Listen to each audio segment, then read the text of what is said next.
অনুষ্ঠিত হলো। এই উপলক্ষে আয়োজিত অনুষ্ঠানে উপস্থিত ছিলেন বর্ধমান দক্ষিণ বিধানসভা কেন্দ্রের বিধায়ক খোকন দাস, স্থানীয় কাউন্সিলর নারুগোপাল ভকত, কাউন্সিলর ইন্তেখাব আলম, বিশিষ্ট উদ্যোগপতি সনত নন্দী প্রমুখ। এদিন পূজার্চনার মধ্য দিয়ে খুঁটি পুজো অনুষ্ঠিত হয়।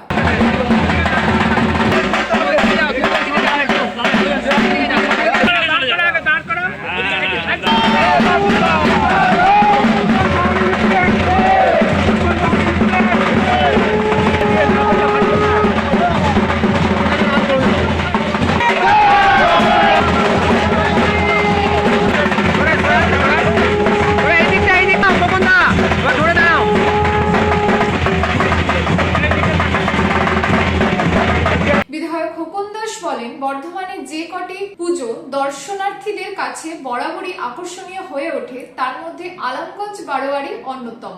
তিনি বলেন, এবারে এই পুজোর থিম মায়াজাল।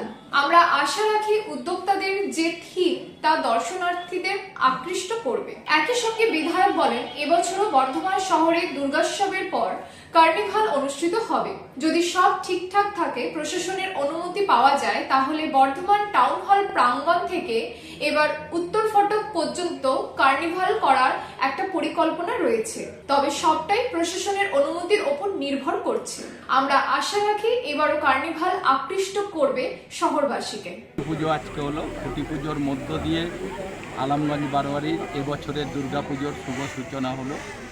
এবছরের দুর্গাপুজোয় যে ভাবনা, সেই ভাবনা হচ্ছে মায়াজাল। সেই ভাবনাকে সামনে রেখে বিশিষ্ট শিল্পী কলকাতা থেকে গৌরাঙ্গ কুইলা তিনি এই থিম ঠিক করেছেন। এই থিমের ওপর এবছর আলমগঞ্জ বারোয়ারি দুর্গাপুজো শুরু হবে। শরৎ নন্দী বলেন, আমরা প্রতি বছরই নির্দিষ্ট একটি থিমকে সামনে রেখে পুজো করি। আশা করি এবারও এই থিম দর্শনার্থীদের আকৃষ্ট করবে। আমাদের মূল লক্ষ্য থাকে ভক্তি সহকারে মায়ের পুজো করা, পাশাপাশি বিশেষ থিমের মাধ্যমে আলমগঞ্জ বারোয়ারির রং পুজো মণ্ডপকে সকলের কাছে আকর্ষণীয় করে তোলা। প্রতি বছর যেমন করি আপ্রাণ চেষ্টা করবো সেরকম। আর আমাদের সব নজর বেশি দর্শনার্থীরা কীভাবে সুন্দরভাবে দর্শন করতে পারে তার বন্দোবস্ত সবসময় আমরা করার চেষ্টা করি। এবং বর্তমানে যেসব প্রশাসনিক ব্যবস্থা আছে ওনাদের সহযোগিতা আমরা সেইভাবে দর্শনার্থীদিকে দেখার সুযোগ মতো করে যাচ্ছে। পুজো উপলক্ষে কী কী অনুষ্ঠান হচ্ছে? অনুষ্ঠান বলতে আমাদের অন্য কিছু হয় না। আমাদের এখানে যে থিমের পুজোটা হয় তা বাদে আমাদের নিষ্ঠা মেনে ভেতরে একটা দুর্গা পূজার হয়, মানে যেমন নিয়ম কানুন আছে সেটাকে নিয়ে 25-75 আনন্দের তো শেষ নাই, এটা তো আর ভুলে বোঝাতে পারবো না।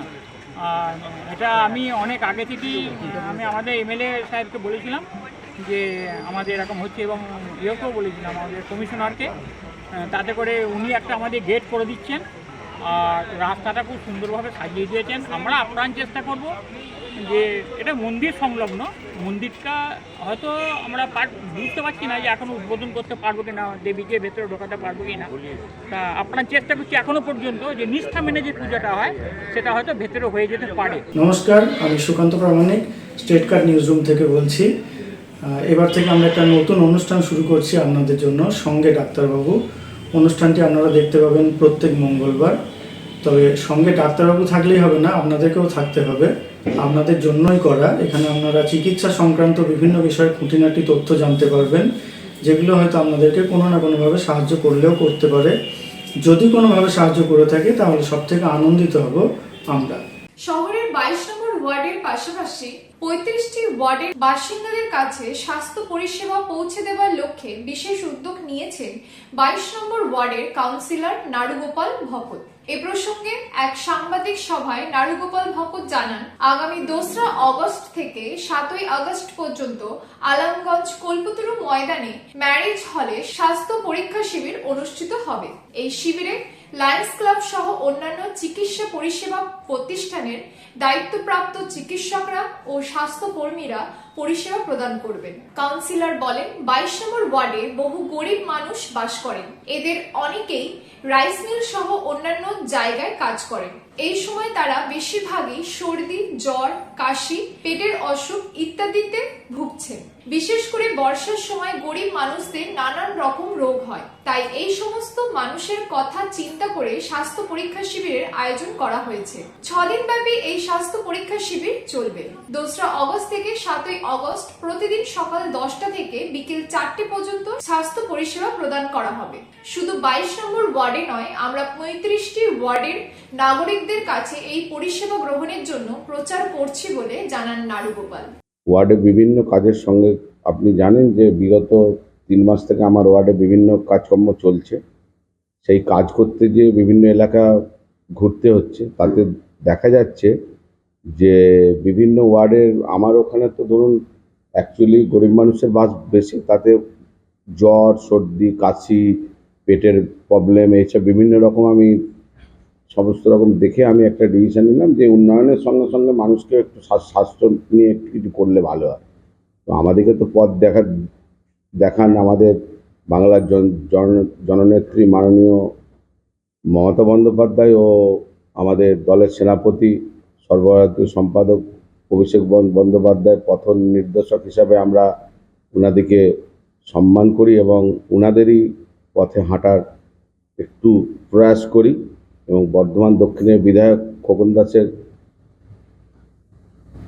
মানে জনসেবাকে দেখে আমিও একটা চিন্তা করলাম যে 6 দিন ব্যাপী 2 তারিখ থেকে 6 তারিখ পর্যন্ত ভালো ভালো সংস্থা, যেমন ধরুন শরণ্যা আছে, মেডিকিওর, মেডিটেক আছে, লায়ন্স ক্লাব আছে, আরও সব বিশিষ্ট ডাক্তারবাবুরা আছে। ওখানে সব রকম পরিষেবা দেওয়া হবে, মানে শুধু ওই চোখ বা কান এসব নয়, মানে টোটালি স্বাস্থ্য পরীক্ষা হবে ইনস্ট্যান্ট যেগুলো হয়, এবং সেটাকে যদি আর রেফার করে ডাক্তারবাবুরা কোথাও ইয়ে করে সেটাও আমি ব্যবস্থা করে দেবো, সেটা বিনামূল্যে হোক, আর পয়সা যদি লাগে সে কিছু দিতে হবে। তো এটা শুধু আমার ওয়ার্ডের ক্ষেত্রে নয়, এটা কিন্তু আমাদের 35টা ওয়ার্ডে আমার টোটো প্রচার চলছে। এটা সবার জন্যই আমি এটা অ্যারেঞ্জমেন্ট করেছি।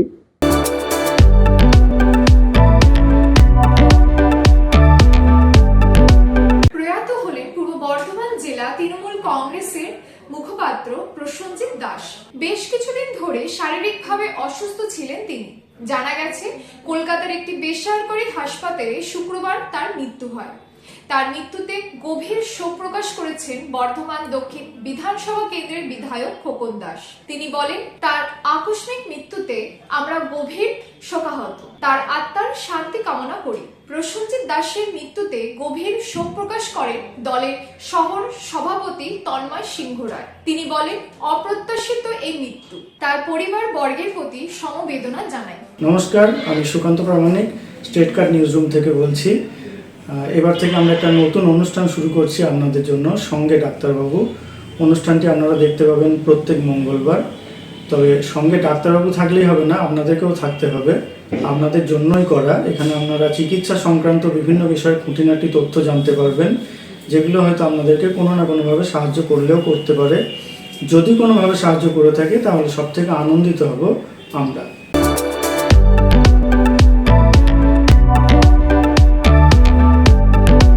আজকের সংবাদ এই পর্যন্ত। নমস্কার।